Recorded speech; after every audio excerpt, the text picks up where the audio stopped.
हम अपनी जान के दुश्मन को अपनी जान कहते हैं, हम अपनी जान के दुश्मन को अपनी जान कहते हैं, मोहब्बत की इसी मिट्टी को हिंदुस्तान कहते हैं। जो ये दीवार का सुराग है साहब, जो ये दीवार का सुराग है चाइना, अमेरिका, पाकिस्तान साजिशों का हिस्सा है, मगर हम इसे अपने घर का रोशनदान कहते हैं, अपने घर का रोशनदान कहते हैं। परम सम्माननीय निर्देशक महोदय, आदरणीय प्रधानाचार्य महोदय एवं सभी शिक्षक हैं, मैं आज आप सभी के समक्ष देश प्रेम और राष्ट्र निर्माण के ऊपर अपने विचार साझा करने जा रही हूँ। आजादी की लौ तो 1857 में ही चल चुकी थी, जो मशाल बनकर 1947 में हमारे देश को आजाद कराया। आजादी के पूर्व देशभक्ति के मायने कुछ और हुआ करते थे और आजादी के बाद देशभक्ति के मायने कुछ और हुआ करते हैं। मैं नहीं मानती कि राष्ट्रगान के 12 सेकंड में सिर्फ खड़े हो जाना या वंदे मातरम, भारत माता की जय के जोर शोर से नारे लगाना देशभक्ति है। अगर आप कहेंगे कि साल में 2 बार हाथ में तिरंगा ले लेना देशभक्ति है, तो मैं पूछना चाहूंगी कि फुटपाथ पर रहने वाला वो बच्चा ट्रैफिक की छांव में नंगे पांव में जब तिरंगा बेच रहा होता है, तो क्या आप उसकी देशभक्ति कहेंगे? नहीं, ये उसकी देशभक्ति नहीं बल्कि उसकी पेट की भूख की शक्ति है जो उसे ऐसा करने पर मजबूर कर रही है। क्योंकि ना मस्जिद को जानते हैं ना शिवालयों को जानते हैं, ना मस्जिद को जानते हैं ना शिवालयों को जानते हैं। जो पेट के भूखे होते हैं ना, वो सिर्फ भोजन के निवालों को जानते हैं, वो सिर्फ भोजन के निवालों को जानते हैं। क्या हमारा राष्ट्र इतना कठिन है जो क्रिकेट के मैदान से लेकर सिनेमा घर में बजने वाले राष्ट्रगान तक सीमित है? नहीं, राष्ट्रवाद से भी ऊपर उठकर जो भाव मन में आता है वो है देशभक्ति। अपने घर, समाज, वतन के लिए समर्पण का भाव है देशभक्ति। यूं तो ये भी कहा जा सकता है कि राष्ट्र निर्माण का पहला सोपान है देशभक्ति, और हर देशद्रोहियों के जीवन में आने वाला तूफान है देशभक्ति। ताकि एक देशद्रोही भी समझ सके कि अगर तू दरिंदा है तो ये शमशान तेरा है, अगर तू दरिंदा है तो ये शमशान तेरा है, अगर तू परिंदा है तो ये आसमान तेरा है।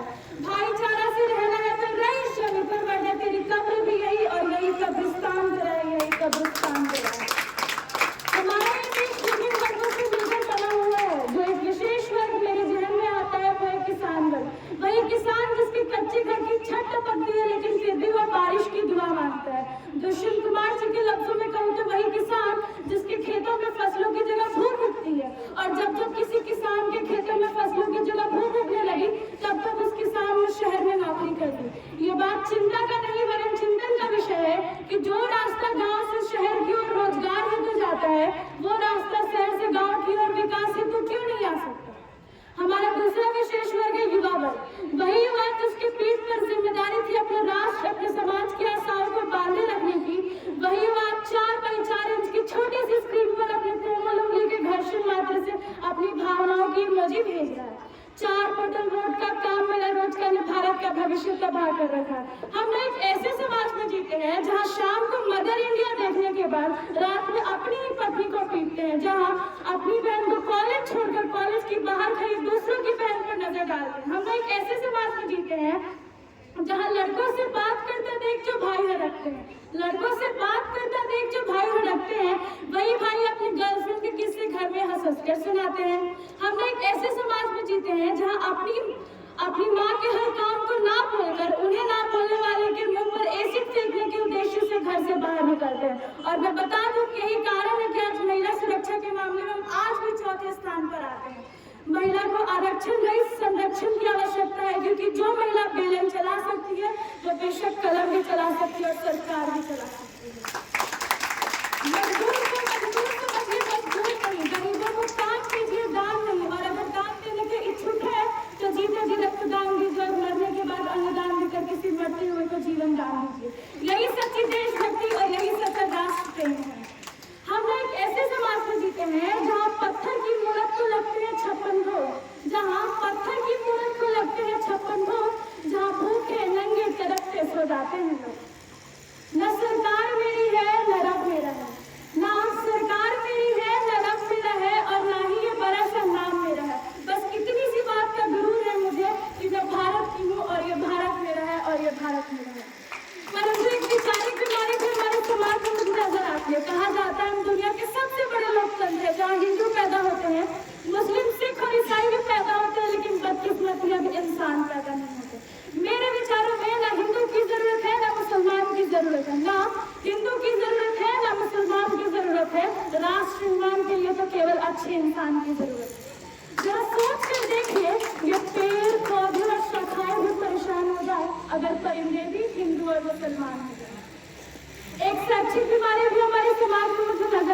और बड़े आश्चर्य की बात है कि जिस देश ने पूरी दुनिया को तक्षशिला और नालंदा देकर के विश्वविद्यालय शिक्षा की बुनियाद रखी, आज विश्व के 100 सर्वश्रेष्ठ विश्वविद्यालयों में हमारा एक भी विश्वविद्यालय खड़ा नहीं हो पाता, जहाँ एक और हमारे पास IIT, IIM और NIT जैसी शिक्षण संस्था है, वहीं दूसरी ओर गरीबों को बेरोजगारी की जमात में खड़ा करके सर्व शिक्षा अभियान का झुंझुना पकड़ा दिया जाता है।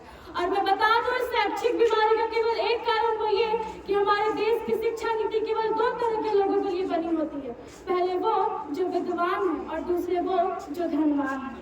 इसी तरह की कई गजब की बीमारियां, इन बीमारियों की जो जड़ है ना, वो हमारा अंधविश्वास है। और मैं बता दूं कि जब तक इस देश का युवा अपनी सफलता के लिए मंदिरों में जा जाकर नारियल फोड़ फोड़ कर भगवान को रिश्वत चढ़ाता रहेगा, हमारे समाज का शिक्षित वर्ग भी बिल्ली के रास्ता काटने पर खड़ा हो जाता है, अपने धर्म, अपनी जाति को ऊंचा मानकर दूसरों के धर्म, दूसरों की जाति का अवहेलना करता रहेगा, तब तक न ही हमारा राष्ट्र निर्माण संभव होगा, न ही हमारी देशभक्ति होगी।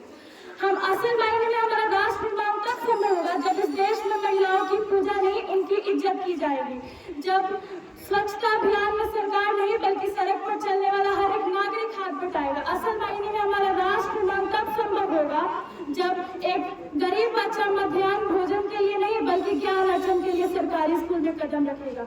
और मैं बता दूं कि बड़ी बड़ी बातें नहीं बल्कि छोटी छोटी कोशिशें करनी होंगी, क्योंकि ठोकर हमें पहाड़ों से नहीं बल्कि पत्थरों से लगा करते हैं। I being an Indian, I being a student, I being a simple daughter of this motherland, feeling proud to be an Indian। और मैं आज इस मंच पे ये भारत की बेटी पूरी जिम्मेदारी के साथ कहती हूँ कि हमारा राष्ट्र